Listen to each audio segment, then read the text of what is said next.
en seconde TGT, technicien du géomètre et de la topographie. La topographie, c'est l'art de dessiner le terrain.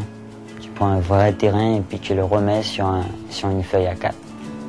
Ce qui m'a poussé dans cette voie, c'est mon père. Parce qu'il m'a emmené un jour au chantier. Il m'a même pris dans ses bras, il m'a monté tout là-haut. Puis j'ai regardé en bas, c'est trop. Je vais être charpentier, mais après cette expérience, j'ai hésité. C'est un BEP, hein. Donc qui dit BEP dit un cursus de 2 ans, mais ensuite poursuivre 2 autres années en bac. Pour être vraiment clair, le BEP n'est pas fait pour travailler.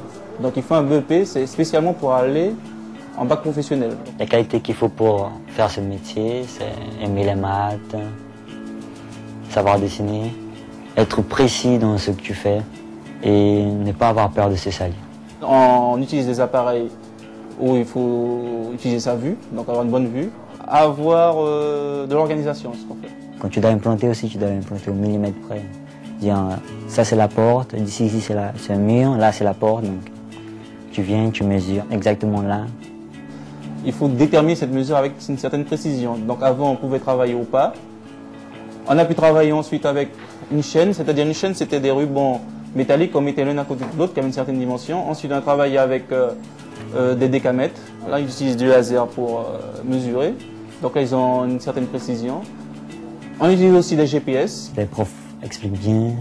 Si tu n'as pas compris, tu viens à la fin du cours et tu leur expliques. Ils n'ont pas peur de rester. Donc la différence avec la troisième, c'est qu'ils vont retrouver les matières qu'ils connaissent, comme le français, les maths, ça c'est les matières générales, donc ça c'est normal. Mais ils vont découvrir de nouvelles matières spécifiques au métier. Donc il y a ce qu'on appelle le levé, donc c'est tout ce qui concerne en origine la topographie. Ils vont utiliser maintenant de nouveaux outils, de la DAO. Il y a une matière aussi qui s'appelle le cadastre, donc ça c'est spécifique au foncier, parce qu'on est dans le bâtiment, il faut voir tout le lien qu'il y a avec les différents corps de métier. Lorsqu'on va sur un chantier, il y a bien sûr le géomètre, il y a aussi l'architecte, il y a les maçons, il y a tous les corps de métier. Donc ils l'apprennent aussi dans une matière qui s'appelle le génie civil. Il y a aussi plusieurs autres matières du style de la techno. Il y a encore une autre matière, le droit professionnel. C'est lorsqu'on travaille dans un métier, il y a il y a des règles à respecter. Il y a une bonne ambiance, on rigole, on travaille, ça va vite. On a des calculs à faire, des mesures à prendre. Souvent on a des conditions difficiles. Il faut quand même garder un bon mental dans le sens où ne pas perdre de vue pourquoi on est sur le terrain.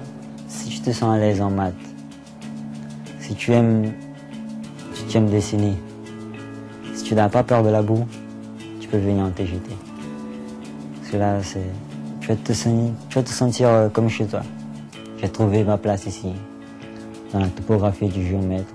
Il y a très peu de topographes, donc qui dit très peu, dit beaucoup d'argent.